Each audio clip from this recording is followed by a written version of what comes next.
I've spent the better part of this past week comparing GPT-4 with Google Gemini Ultra, it's also called Google Advanced, to figure out exactly which one is the best AI chatbot available right now. Now, GPT-4 has been the dominant AI chatbot since its release. It's been almost a year now. But Google Ultra is really the first one that is claiming to actually outperform GPT-4, at least in some of the benchmark testing that they released when they introduced Google Gemini Ultra. So let's see if Gemini Ultra could actually keep up with GPT-4, and I think you're going to find some of these results really surprising. Now, this is going to be a pretty comprehensive test. So I have 10 different categories, and in each category, I'm going to give it a set of prompts, and I'll run it through the most commonly used tasks, and then within each task, I'll assign a score 1 through 5. And we'll be testing categories with writing, with research, with creativity, with coding, reasoning, and a bunch of other categories in this video. Before we jump into the prompts, let's talk about a few limitations here that we have, especially when it comes to usage of GPT-4. So here I have GPT-4 open, and depending on which subscription plan you have, you are still going to be limited on obviously how many chats you could do per hour. I have what's called the Teams plan. That one is $30 per person per month, and you have to have at least 2 people. So let's say that's $60. So that is not the version we're going to compare with Gemini. We're going to compare the GPT-4 version for individuals. That's $20 a month. And that one's limited to just 40 messages every 3 hours. Now with Gemini Advanced here, this is the one that's powered by Gemini Ultra in the background.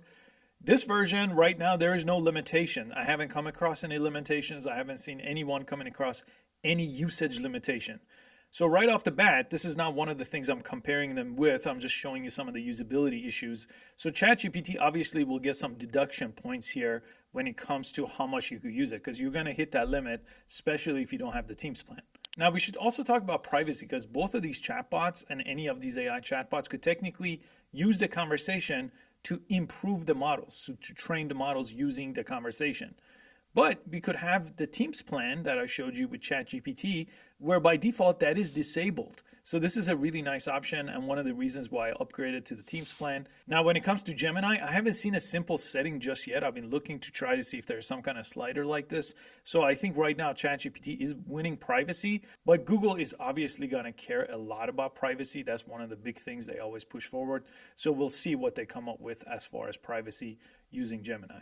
And I should mention context window here too before we jump in. Context window is basically how much information can you give as your prompt? How much text can you copy and paste into your prompt? And let's ask Gemini. So I asked Gemini what your context window is, and it says it's 32,000 tokens. So that's how context windows are measured if you're not familiar with it. Now I asked GPT-4 the same thing, and it told me it's 4,000. Which is not correct, so it gave me the wrong answer, but we'll do some accuracy testing a little bit later, so I won't count this against it. So I said, no, it's 32,000. It says, yeah, you're right, it's 32,000.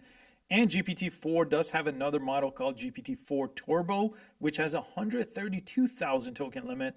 You could actually turn it on inside of Microsoft Copilot, which is powered by GPT-4, but not yet here, but it's gonna roll out, I think, as the default model. Now let's get into the prompting, and let's actually go ahead and compare these side by side.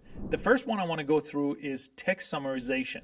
So the prompt I'm gonna use is provide 2 summaries of this article. First one is gonna be 2 to 3 sentences. The second one is gonna be 5 to 6 sentences. And I'm gonna copy and paste a large amount of text here, and I'll do the same thing with ChatGPT. Let's look at the 2 responses. With the summary with Gemini here, we got the 2 to 3 sentence summary, which is exactly right. It's actually really good. I love the tone. I like how direct it is. The 5 to sentence summary, also very good. It ended up actually giving us exactly what we need to take away from that. So if I just use this option, let's say I have a newsletter, which I do have, I could then use this exact same thing and copy and paste it over there. I think it's done a good job. And inside of GPT-4, same thing. We got the short summary here, which is again exactly 3 sentences. So they both did the same thing here. And in the detailed summary here, we got about 5, 6 sentences. And it's again done a really good job breaking down all the different details. So I feel like these large language models have gotten to a point where they're doing a pretty good job with just basic summary if you give us some context on how long you want the summary to be. Now, let me just do a very simple prompt without any context on length or tone or style. So provide a summary of this article. I'll paste it here. And this is what Google gave us. So it went a little bit longer, closer to the 5-6 sentence version that we got before. And if I look at ChatGPT here, we got even a little bit of a longer, and they both didn't do any type of formatting. They gave it to us as one chunk of text. The one thing I like about the functionality of Google here, though, we have this quick option to modify response where I could quickly get a shorter or a simpler or more casual version, which I use these very often, especially when I'm summarizing text, but then I want to repurpose that text for any kind of other medium like social media content, and I get a quick short version of it with just one click. And there's one more benefit here that Gemini has, which it shows more draft. So every time it creates 3 versions of it, you're going to get slightly different answers here. So you could quickly choose your favorite. With OpenAI, inside of ChatGPT, if I want that exact same thing, I have to again use a prompt. So that is more on the usability side. So I'm not going to deduct any point. We'll talk about a section about usability a little bit later and functionality. So to give a score here for summarizing text, I'm going to give them both 5 stars. They do an excellent job. Pretty much every large language model does a really good job when it comes to summarizing text. But in the very next prompt, let's look at writing any type of copy, writing email, writing text, blogs, and I want to actually test these for tone, style, and accuracy and usability and see which one is actually going to do a good job with a couple of simple prompts here. Here's the prompt. Imagine you're launching a new software tool to help businesses track social media analytics. Write a short, punchy product description, 50 words, suitable for website marketing copy. Now, I did do a little bit more prompting here, so I give it a little bit of context. I want to see how well these do with context. Again, remember with prompting, the more context you give it, the better results. So I want them to be at equal footing here. And I know ChatGPT loves to have context rather than just a 1-sentence prompt. And I have complete videos on this channel all about actually prompting these correctly. So watch some of those if you're new to prompting. And ChatGPT gave us this description here, and it's usually not good at being accurate on word counts. In this case, I counted and it was 49 words. So you got that very, very close to what we requested. And I think it's done a pretty good job here. And sometimes in my experience, it usually goes overly promotional, but with this prompt here, with a little bit of context, it didn't do that. It actually did a pretty good job. Gemini though, look what Gemini did. It gave us 3 different options. So one with efficiency as the focus, one with clarity, and one with solution driven. The only difference is it's far less than 50 words for every single one of these options. In fact, this one is only 24 words. So if we really wanted it to be more accurate on the word count, ChatGPT won that battle. Now, I still like the ChatGPT output. Not only was it accurate on the length, the tone was right. And this one I'm not testing on accuracy. We'll do that a little bit later because this is a fictional product.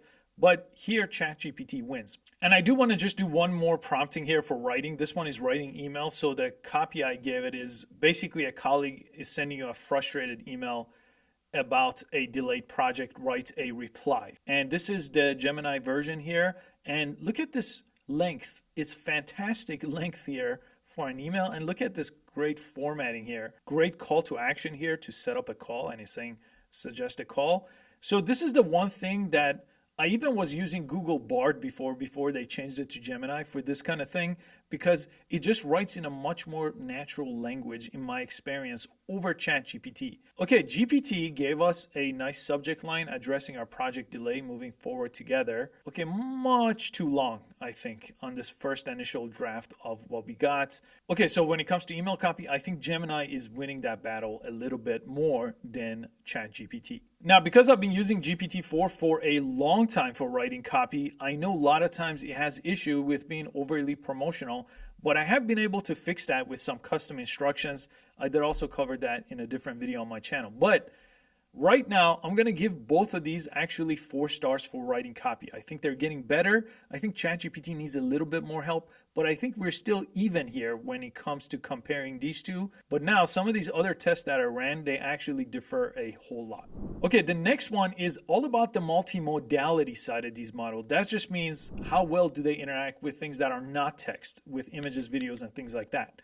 And we're going to go into some extension and things like that with how they interact with YouTube videos. But right now, I want to see what they do when you upload an image to them, for example. And I uploaded a picture of a frustrated person here, and I said, describe what's happening in this image and explain the likely cause of this person's frustration. And GPT-4 is doing an incredible job. The vision capabilities inside of GPT-4 is kind of unmatched so far in my testing. Let's look at Gemini in a second, but basically, if you pause here, they're wearing a headset, they're frustrated, they're in a professional setting, their hand is on their forehead.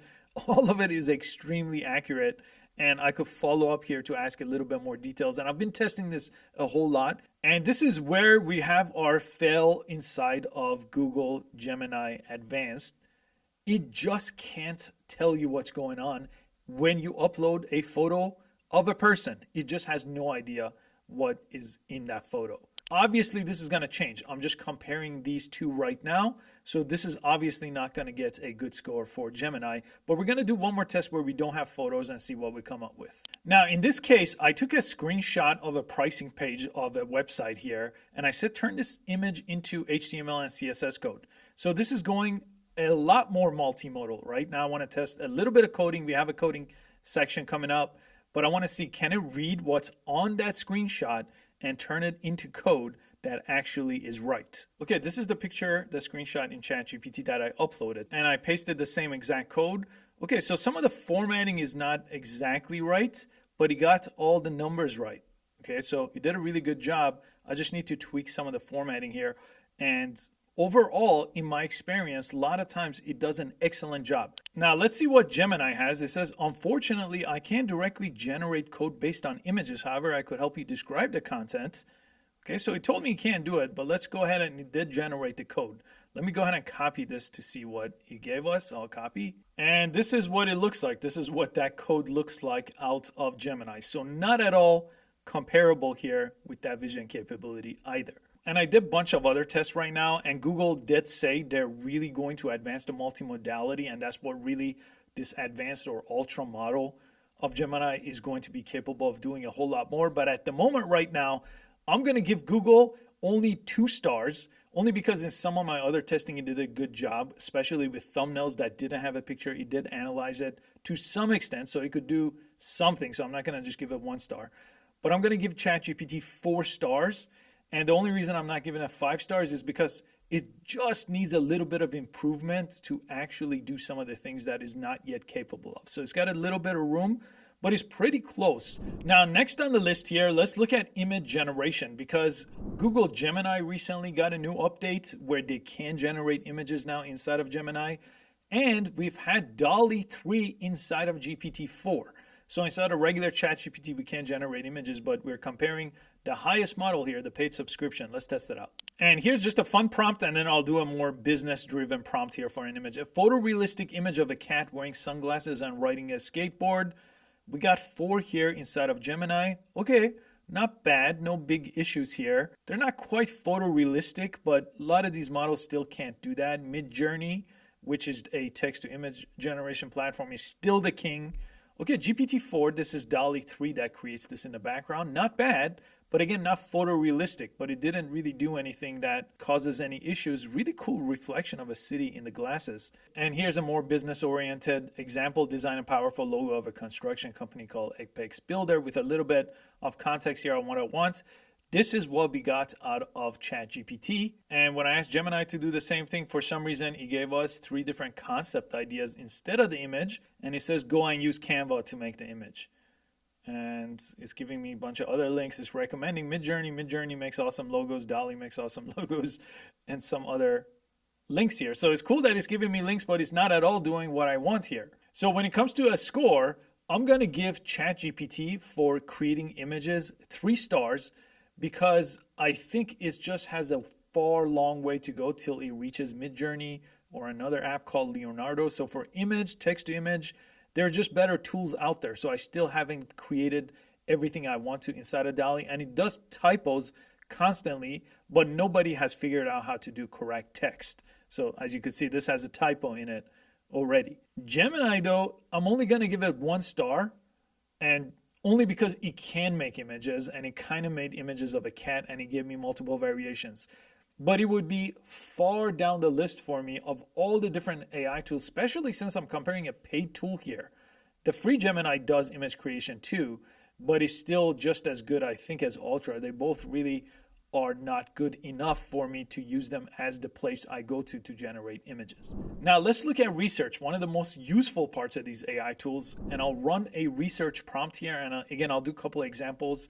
This one is for high school students, so research the concept of quantum entanglement and give me a summary for a high school student.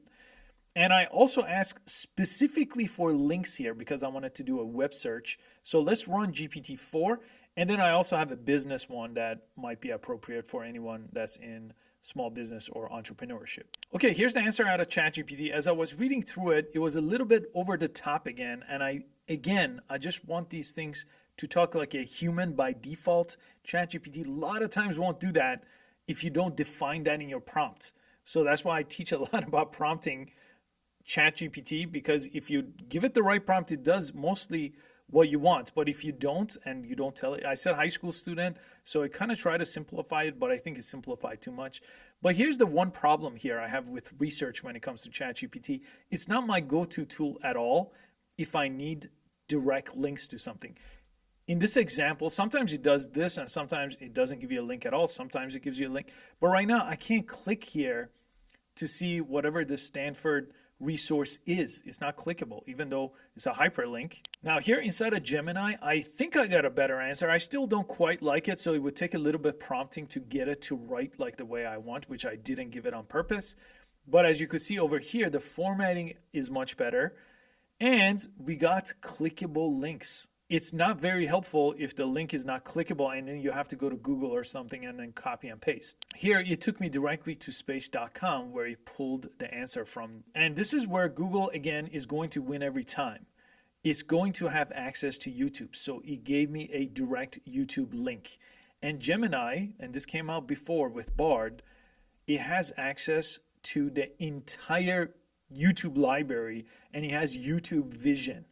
Not only can it read the transcript of a video and the description, it most of the time knows exactly what's in the video. So it could tell you at this point in the video, there was a slide. I'll show you the extension in a little bit on how that gets activated, which is activated right now. So it's going to be able to look into YouTube videos. Extremely powerful. And Gemini gets an extra point here because we have this little option, double check a response. If you click this, it could do another Google search here. So GPT uses Bing. Obviously, Google dominates Bing. And I give it a more subjective research question. How could AI disrupt the accounting industry? And I said, give me very specific use case challenges, provide links. So this time I specifically asked for reports and articles. And Gemini basically gave us a ton of different bullet points, formatted it in a very easy way. So this is the use case of AI in accounting. These are the potential benefits and these are the potential challenges. And these are the relevant articles that it pulled from. And it's created hyperlinks here that I could click to take me directly to the website. Now, this is something that I've noticed before when I was using Bard, when I was doing some of these testings. I've seen this in Claude. I've seen this in these AI models. It creates a link, but the page doesn't exist when I click the link. So I just click the second one just to show you. Let me click the first one. The page does not exist. So this is really strange. The page, again, does not exist. Even though we get a link, sometimes this does happen. So be careful. Just because you see links doesn't mean the actual page existed, or you can't really use it as a reference if you're writing some kind of an actual research, right? ChatGPT actually gave us a better formatted and more interesting response. Again, in my opinion, you could read for yourself and test it out with any prompt that you like. But I got literally 0 links, right? So they both get a 0 on the link side in this case. But you could see actually Gemini sometimes gets it right. So this whole research category with the accuracy, I'm going to give Google just 1 star more just because it can't do that. But the fact that it just made things up here with the links, that's a huge problem that they need to fix. So I'm going to give Google 3 stars here because obviously it has the whole Google and YouTube infrastructure in its back end. and I'm going to give GPT for research only 2 stars because I need links. If you can't give me links and if it can't fix that, a few months ago I would have given it a higher star rating, but it's just the links are just nowhere to be found. So I don't use any of these, by the way, for research. I use Perplexity AI, which is powered by these models, but it's really designed for research. So I'll make a different video about that. Now, our next category is creativity. How creative are these models? And let's go and do this prompt in ChatGPT. Use an everyday object like a paper clip and write a short monologue from that object's point of view, giving it a personality. And I read the same exact prompt with ChatGPT, and they both kind of took an interesting angle to what they did. They didn't choose the same object here. So this one was a coffee mug here. And they both wrote something in the same similar tone and the same length. And I followed that up with a different style prompt for storytelling. And a lot of people use these models to help just kind of come up with story ideas and flush them out. We do this with our little AI films that we make. But write the opening scene to a story that blends film noir and high fantasy. And ChatGPT with the same prompt completely dominated Gemini. It gave us a much more comprehensive story, much longer here. And I think the character development here is also better. And it's much better formatted. There was a couple lines of dialogue in the other one, but the formatting was a little bit all over the place inside of a paragraph. GPT has been in the world of creativity for a long time. And I think Gemini is more matter of fact. So when it comes to creativity, I'm going to give GPT-4 4 stars. I think it's the best model out there for creativity. Again, remember Copilot, the Microsoft product, is also powered by this. So that's why I'm not comparing it here as the top model, because that's technically GPT-4. And I'm going to give Gemini only 2 stars, even though with our first prompt, it was pretty on par. And I'm only showing you 2 prompts on screen, but I've tested closer to 10 to 15 prompts with every example I'm showing you, and that's how I kind of came up with my score. I'm just showing you a couple of the prompts here that I think showcase what the best results of these are. Okay, let's go ahead and generate some code here. So the coding test is going to be the next one. Write a Python code for a game of Snake I can run on my computer. And this is a multi-step process that I want to see what it does exactly. So I told it, give me a step-by-step guide, assuming I know nothing about programming, to see. I'm using a brand new computer, by the way, so I wanted to test this out. There's no Python installed. There's nothing installed on this computer. And I ran this test 2 or 3 different times using multiple different games here because I thought, can I just copy and paste the game that he writes for me? So this is what Gemini gave me. And I think it was about 153 lines of code. And I just copied this and I went through the step-by-step process. For some reason, every time I ran this, it ran out. And he told me to press continue here to actually get the step-by-step guide. And I followed through and I tried to go through all these steps. And as long as I followed these steps exactly, I did not get anywhere near being able to run this game on my computer. Okay, I didn't even get to really be able to check the code. The steps were not defined enough for me to be able to do it. Now, ChatGPT, on the other hand, first told me the step-by-step. It says, install Python. Here's a link to Python. Here's how you do it in Windows and Mac. I'm on a Mac here.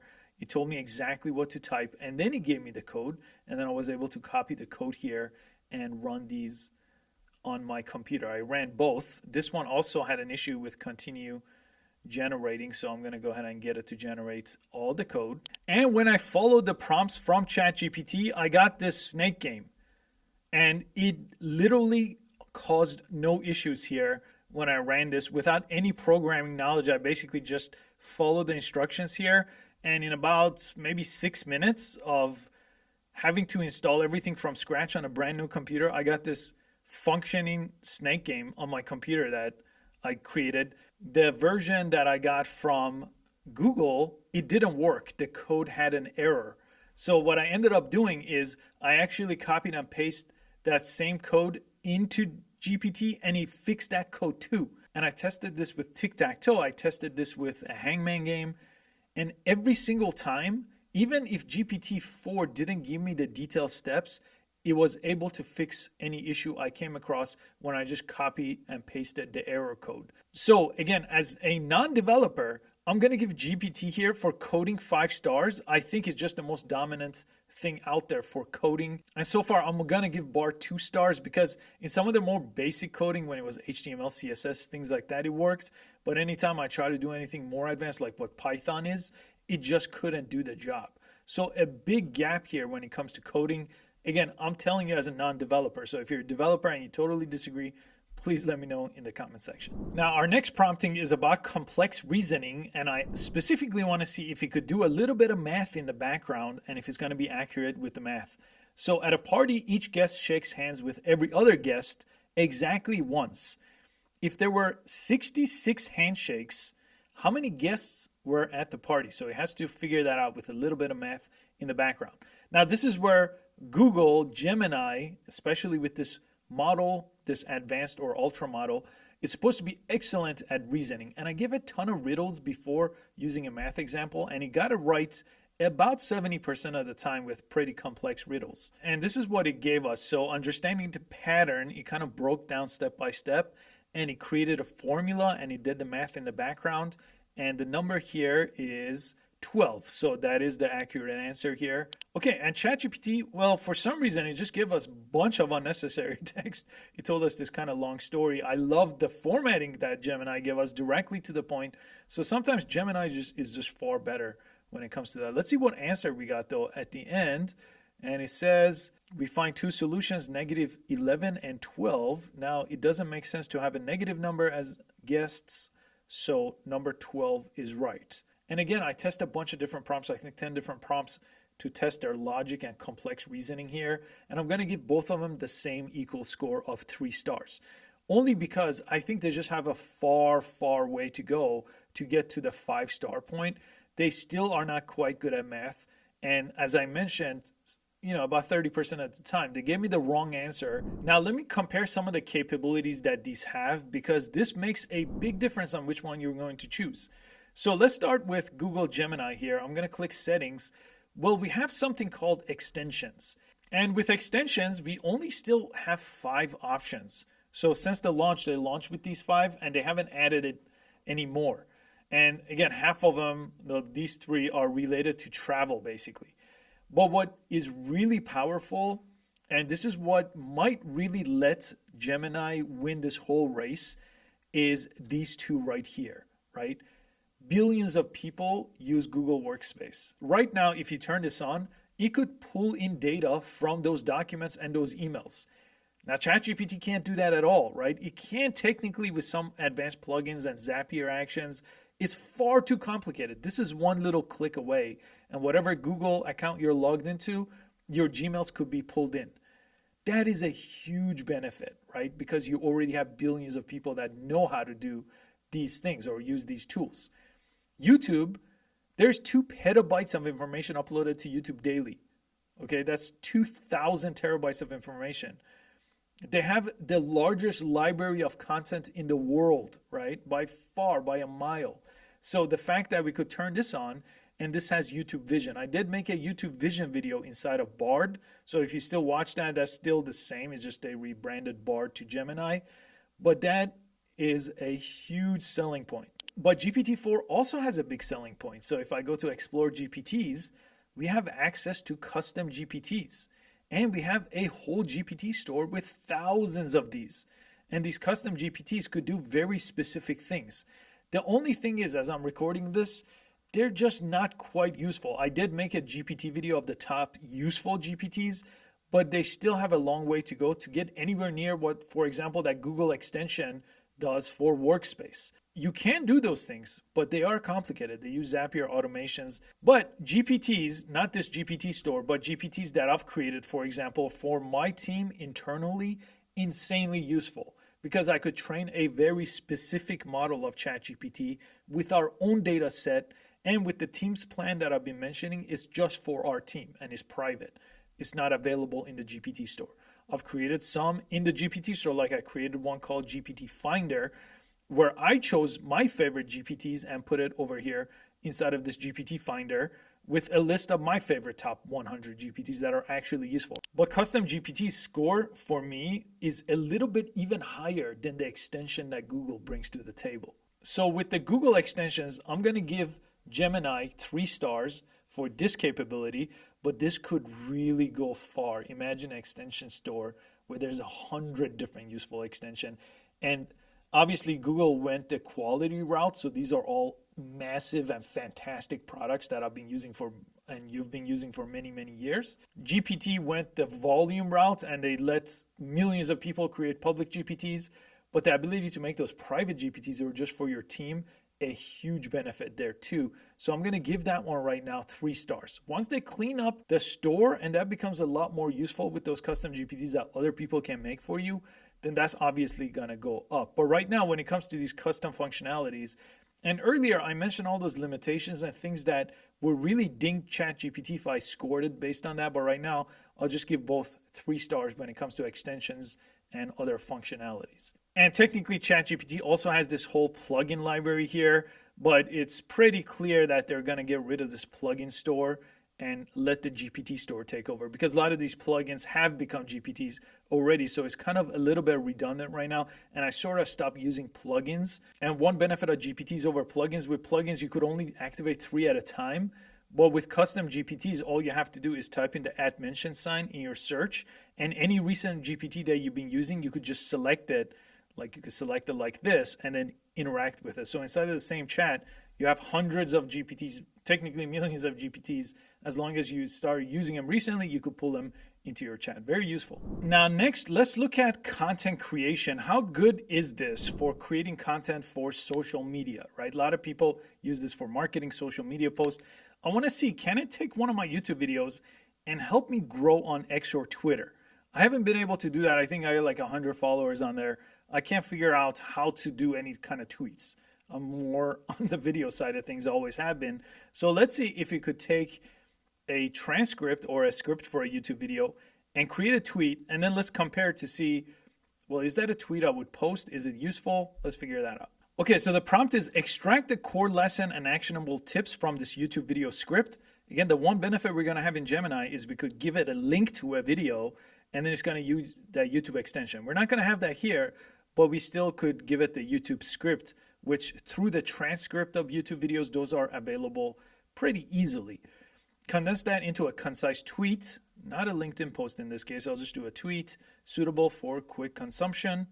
I'll paste the script. This is what we got from GPT. Google's new Gemini Advanced powered by Ultra is $20 a month. Okay, not bad. Okay, let me go ahead and try to post that. And it looks like it went over the limit, so it didn't know what the limit is. Tech update, I don't know if these hashtags are any good. The formatting is not good. I just wouldn't post this, right? I wouldn't try to grow on Twitter with this technique. Okay, here is what Gemini gave me. Okay, not bad, but it's linking out to the YouTube video. There was no YouTube video. Oh, this is good. This is more traditional tweet. Gmail just got way better. Google Gemini now integrates in your inbox. Well, that's cool. It still is telling people to go watch the video, so I guess I could try that. It gave me the hashtags separately. The length is good, far within the limit that we have, so we could add some hashtags. So this one, I think Gemini wins this one, but it's still not quite where I want. I love the fact that we got 3 options, and remember, every time we have the show more drafts. So technically, we probably have 9 different options to choose from, where with the other one, we just could do that in our prompt. Give me 9 different tweets.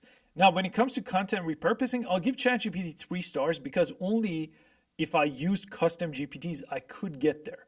Inside of the chat, if it was just given at the chat, I would only give it 2 stars. But with the custom GPTs that I didn't show you in this video, I will give it 3 stars. And I'm going to give Gemini also 3 stars. So I think you still have to really wrestle with these and really get good at prompting, right? I've been prompting for a while now, but most people just don't have the patience to really craft or train a custom GPT. So if you're just using this to quickly do this, you might give up, right? You might give up after a couple attempts at it.